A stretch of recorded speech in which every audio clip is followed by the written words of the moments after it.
Hey there, it's been a while. Please subscribe to my channel. I'll be grateful to you. The bold and the beautiful spoilers.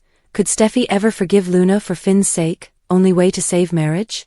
The bold and the beautiful spoilers claim that Steffy Forrester will receive a bombshell that she surely didn't see coming. Luna Nozawa is John Finn Finnegan's biological daughter, so what happens after Steffy finds out the truth? No matter how Finn chooses to handle the situation, this terrible secret is going to be exposed. You can know Steffy's going to be on quite the emotional roller coaster, as she has no idea that Finn and Poppy Nozawa even hooked up. Steffy may wonder why Finn never said that or even put it together that it could be a bio-dad possibility. Of course, Steffy will also tremble at the notion of Finn having yet another criminal cousin who could wreak more damage. Between Sheila Sharp and Luna, Steffy's not going to be happy with Finn's biological ties and all the commotion surrounding him. This Luna revelation would surely dredge up a lot of terrible emotions for Steffy, so she may find herself thinking back to her time in the cage when Luna was teasing her through the bars.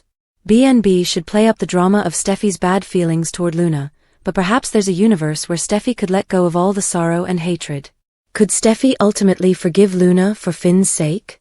It's not going to happen tomorrow, but it could be an option if Finn is motivated to bond with Luna on some level. Steffy could realize it's the only way to save her marriage. Finn had a relationship with Luna once upon a time as his cousin, but things will be different now that he knows he's her father. Since Finn wishes he could have been there to guide Luna down the correct road, he may try to restore that friendship despite Luna's errors.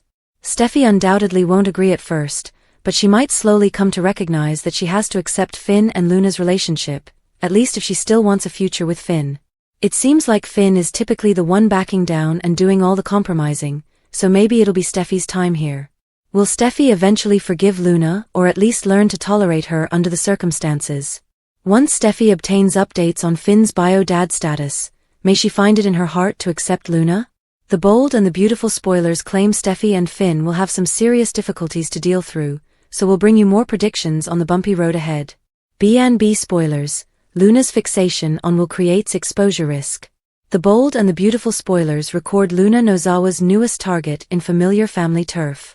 She's transferred her obsession from Bill Spencer to his son, Will Spencer. This objective would be realistic, particularly since Will has fallen hard for Elektra Forrester. Luna gets easy access to Morrow's character because she resides in Bill's mansion. But unlike the earlier visit she and her mother, Poppy Nozawa, experienced, Luna faces one huge soapy hurdle. She's serving a double murder sentence, which is not exactly attractive. How can Bill Spencer explain himself? Bill and Luna have established a most unusual bond.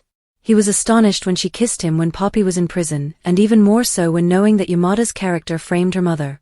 But Luna's letters pierced through Dollar Bill's harsh veneer. He was touched by her purposeful connection to their childhoods. Luna effectively promoted the concept that their mothers produced lifelong damage. However, the only audience receptive to where Bill is coming from has a capacity of 1. All other characters not named Luna will reject his contrived and complex rationale in having her sentence moved to house arrest under his command. Luna Nozawa lacks impulse control. She couldn't resist kissing Bill when her mother was in jail. That was a huge blunder and tipped him off to her unstable nature. Yet, he's purposefully missed that clear indication because he feels terrible for Luna. Killing 2 men, one of whom she believed was her biological father, was a significantly more dramatic case of lacking impulse control. And, as the audience has seen, Luna hasn't made progress.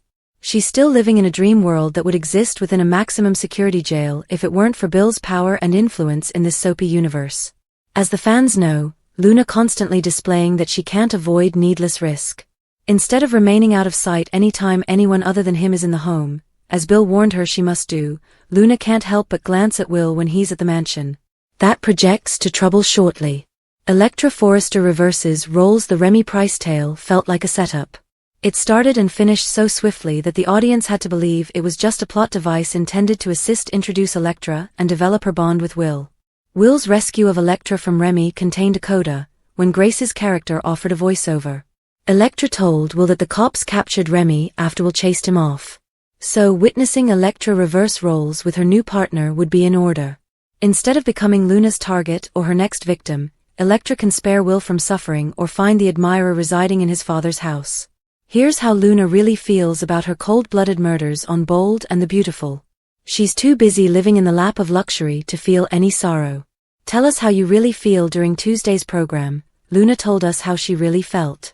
She doesn't feel regret for killing Tom or Hollis. In truth, they were a blip in her history and a barrier in her way. Luna persuaded herself that she didn't believe that Tom was her biological father. But that still didn't stop her from murdering him so that the truth wouldn't come out. Meanwhile, Luna's grown adjusted to her new digs. She clearly enjoys her time at Bill Spencer estate, even if she feels bored at times. She's wearing comfy pajamas that undoubtedly cost hundreds of dollars. The former Forrester Creations in turn now spends her days munching bonbons and drinking wonderful smoothies. There's just one problem. She needs to wear the ankle monitor, which doesn't go with her clothing. It's the price you pay for enjoying the lap of luxury. During that very scene, Luna showed the audience how she really felt. A nasty smirk spread across her face, suggesting that she's been lying to Bill all this time. She holds no guilt for her past deeds, especially when she caged up Steffy. Luna was determined to end up at Bill's opulent residence. It doesn't look like she wants to leave. Don't get comfortable, this might all come crumbling down. It won't last for long once the truth comes out. Luna has no idea who her biological father is. Finn is coming to terms with the truth. He performed 2 DNA tests to prove that he was the father. Now, he needs to confront Poppy to find out the truth. That implies that Luna's world could come crashing down. She's also not reformed as she claimed to be. How will she respond once she finds that Finn's her father? She might be even more humiliated. Once again, there's another impediment in her way. Luna might blame Poppy for providing her the life and stability she craved. She'll also want to know why she kept this secret from her all this time. Luna could be mad enough to kill her own mother as she still has that evil side. Poppy demands Finn's silence. Luna smiles over Will's compliment. Poppy Nozawa demanded John Finnegan's silence, while Luna Nozawa beamed over Will Spencer's compliment. At the Spencer mansion, Electra Forrester worried what Will's first impression of Luna was like. Will said that Luna appeared decent enough and admitted she was a gorgeous girl, so Luna smirked as she eavesdropped. However, Will also gave Electra updates on all Luna's offenses and dangerous behavior. Will recounted everything. He made a prediction about Luna being put away for life and never being around them again. In Finn's office, he informed Poppy it was bull when she claimed she didn't want to burden him with a child. Poppy recognized that she was protecting herself also, as this revelation would have been disastrous all around. Finn disagreed as Poppy deprived him of a bond with his daughter and then grew her to be a murderer. If Finn had been active in Luna's life, he argued maybe that wouldn't have happened. Although Finn felt he had to approach Steffy Forrester about this, Poppy raised worries about how Steffy would react. This news would also jeopardize Poppy and Lee Finnegan's chance of mending their relationship, therefore Poppy insisted no one could know Luna was Finn's daughter. At Forrester Creations, Brooke Logan grilled Carter Walton to see whether he had any regrets now that he'd lost his friendship with Ridge Forrester. Carter wondered if maybe Brooke felt regrets over losing her own relationship with Ridge instead. Brooke was grateful for the CEO position, but she had a conscience and implied that Carter did as well. After Brooke questioned how Carter could live with himself after conducting such a coup, he justified his actions since Hope Logan lost her line and was dismissed. Even so, Brooke believed that Carter knew what he'd done was terrible deep inside. At the Forrester mansion on B&B episode, Steffy showed up to discover Ridge and Taylor Hayes enjoying some lovey-dovey moments. After Steffy talked about dealing with the traitors at work, she claimed Carter's guilt had to be eating away at him. Ridge hard to see Carter as the same person anymore, but Steffy felt like the genuine Carter was still in there. Steffy just wanted to reach Carter's conscience and help him remember who he used to be before Hope led him astray. Regardless, Steffy maintained that Carter and Hope will soon be out of power and resolved to do whatever it took. The bold and the beautiful spoilers suggest Steffy's mission with Daphne Rose will carry forward, so stay tuned for any shockers that might result. Brooke's surprise, Ridge and Taylor's future. Brooke Logan to make a big move. This move won't get Brooke any closer to her goal though. In fact, anticipate Ridge Forrester to continue moving full speed ahead with Taylor Hayes. Brooke Logan's surprise visit. B&B spoilers predict that Brooke will make a bold move after her talk with Carter Walton. Carter had expressed remorse in hoping Ridge Forrester was there to watch his vision come to life. However, Brooke reminded Carter that he pulled a coup. Carter defended it by reminding Brooke that the Forrester family just should have gone along with his plan. After that talk with Carter, Brooke pays Ridge a surprise visit. Ridge Forrester's rejection followers can expect Brooke to try to get Ridge back again.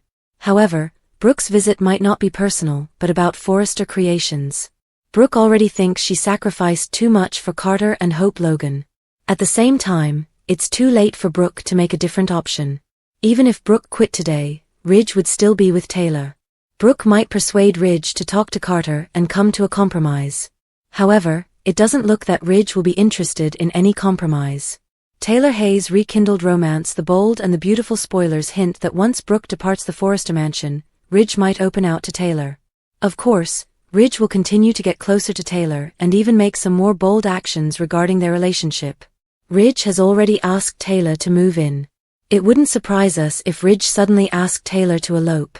The bold and the beautiful spoilers. In tomorrow's episode, fans might witness what Luna Nozawa does after spying on Will Spencer and Electra Forrester. Plus, will Lee Finnegan confide in Bill Spencer about the paternity test? Lee and Bill are friends, but that could go out the window when she hears of Luna's location. Also, what will John Finn Finnegan do now that he understands Luna is his daughter? Will Finn tell the truth to Steffy Forrester Finnegan, or keep it a secret? Bold and beautiful preview. Bradley Bell reveals who's getting a new storyline and who's headed for challenges plus, an unwelcome return. The Bold and the Beautiful recently released its new cast portrait, and it features more than just the cheerful faces of the characters that you'd expect. Among the Forresters, Logans, Spencers and Nozawas is none other than Christian Weissman, aka the actor who portrays Electra's worst nightmare, Remy. We'd have wondered if maybe the picture that was obtained by TV Insider was taken before the stalker was apprehended and Electra went along merrily canoodling with Will, but not only is newcomer Daphne present and accompanied for, but Luna is all cozied up to Daddy Finn too, and she doesn't even realize yet that her cousin is her pop. In an accompanying interview with the website, executive producer/head writer Bradley Bell revealed a little bit what is to come on the program, beyond our February sweeps preview, even. Not only will Luna find her father at long last, but she's going to find her grandmother too. We can't even conceive who will be the worst influence on the other, Luna, who's murdered 2 people, or Sheila, who's shot half the people who eat at Il Giardino. The boss also hinted at some new challenges in store for Taylor and a great story for Liam. Maybe finally he will stumble with old Flame Ivy, who we'd have bet was back in LA to reconcile with him, if they hadn't been kept apart all this time. Exclusive, soap alum Brian Gaskill on his new film A Reluctant Heart, Work, and Life. Here's how you can watch Brian Gaskill's latest film. Soap veteran, Brian Gaskill has a new film, A Reluctant Heart, ready to stream just in time for Valentine's Day, but it might not be all hearts, roses, and chocolates. Soap Hub got to talk with him about the intriguing new offering. From soaps to screen, Gaskill began his soap opera adventure in 1994 on the primetime Soap Models Incorporated, where he played David Michaels. Soon after that show ended, Brian entered the daytime world as Bobby Warner on All My Children from 1995 to 1998. After a 3-year absence, Gaskill returned to daytime, playing the character of Rafe Kovich on Port Charles from 2001 to 2003. From there, he jumped to The Bold and the Beautiful, As the World Turns, Guiding Light, and after a 16-year absence, he made a return to the soap world in 2024 when he joined The Young and the Restless as Seth Morgan. His new film, A Reluctant Heart, is available to stream or purchase now on Google Play, Fandango at Home, Apple Plus, Dish Network, DirecTV, Amazon Prime, and more. He stars as the principal character, Paul. Here is a description of the film. When Claire arrives in Paul Batchelor's close-knit town, they discover hope in reconstructing their broken lives while joining forces to uplift the community. However, Claire's vindictive ex-husband is determined to stand in their way, no matter the cost. You may view the trailer here. At the Spencer mansion, Electra listened to Will tell her about Luna and how the whole story unfolded. Will said that Luna was in prison, where she belongs, and Luna eavesdropped with a sneer. Luna smiled every time Will mentioned her name. Electra questioned what his initial impressions were of Luna. Will thought when he met Luna that she seemed kind and was lovely. Luna beamed, even though he said it didn't matter since she was behind bars for the rest of her life. Will said that Luna killed 2 guys and kidnapped Steffy. Electra believed the narrative was ridiculous. Will underlined that Luna got caught and will be in prison for the rest of her life. Electra wanted to know more, but Will claimed it was futile to debate it since they would never see Luna again. At the Forrester mansion, Taylor and Ridge were canoodling on the couch when Steffy strolled in. They asked how work was doing, and Steffy assured them she was playing nice with the traitors. She stated Operation Carter Walton was still in motion, but she'd add some techniques. It's so frustrating. I don't know how Carter sleeps at night, Steffy said. She told them she had to believe that somewhere deep down, Carter realized what he'd done was wrong. Steffy still couldn't believe that Carter had allowed himself to be so deceived by Hope. Steffy assured her parents that she hadn't forgiven Carter, but wondered whether he had forgiven himself. Knowing Carter, this has to be weighing on him, Steffy continued. Ridge wondered what she was thinking. Taylor agreed that the man Carter used to be didn't just fade gone and is probably inside of him somewhere. Steffy added that Carter went against his best friend, and it was definitely eating away at him.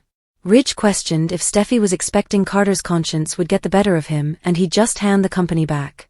Steffy noticed that Carter was unrecognizable, but assumed he was undertaking some soul-searching. Ridge wanted to think she was correct, but he lost faith in Carter. Taylor agreed they couldn't expect on Carter to establish his moral compass too quickly. He's totally lost in Hope's world at the moment, Taylor continued. Steffy stated she was optimistic his conscience would help him remember his values, or she would help him remember who Hope really was. Either way, Steffy was pressing on with her plan to get Carter and Hope out of Forrester. In the CEO's office, Brooke delivered Carter some files and listened to him on a business call. You're getting pretty comfortable there behind that desk, she commented. Carter reminded Brooke that since the jewelry and fragrance line were in place, it was time to develop further. Brooke remarked that leather was next on the list. She said she was impressed that he was making his vision come alive. Carter hoped that Ridge could have seen the possibilities and been a part of it. Brooke wondered whether Carter had any regrets. Ridge was your best friend. Was it worth it? I have to wonder. How do you actually feel about taking over Forrester Creations? Brooke asked. Carter patted himself on the back and wondered why he'd have regrets. Brooke claimed there was a personal element to it, and he took the firm away from individuals who considered him family. Carter said he felt bad that the Forresters couldn't understand his vision, and he felt terrible that Steffy's loathing for all things Logan distorted her judgment. He questioned whether Brooke needed reminding why he and Hope felt like they had no choice but to take over the company. Brooke said she remembered that they believed it was necessary. Carter wondered if she didn't agree now that Hope had her line back. Brooke stated it was a coup and they should call it what it was. Brooke stated that although she was CEO, she worried if she had given too much. Brooke reminded Carter how much she loved Ridge and emphasized that she missed him. Carter questioned whether Brooke had regrets and wished she'd turned down his offer as CEO. Brooke stated she didn't but argued that Carter must be experiencing something. She informed him how the Forresters developed the company and that it was because of Eric's ingenuity. I'm not denying that, Carter responded. Then how can you live with yourself, knowing that you stole the company from them? Brooke asked. Carter told Brooke he never wanted the takeover to go down the way that it did, but argued if Ridge and Steffy had listened to him, it wouldn't have occurred. They did listen, and after careful consideration, they turned you down. It was their choice to make, Brooke told him. They cut Hope for the future. Was there due consideration then? Carter asked. He stated it was a personal decision that wasn't based on facts or data. They fired your daughter and kicked her out of the building, Carter stated. Brooke agreed that it was bad the way they fired Hope but reminded Carter that what he and Hope did and what the firm was becoming was wrong as well. And deep down, I think you know that, Brooke replied. Thank you for your time. Don't forget to like, comment and subscribe.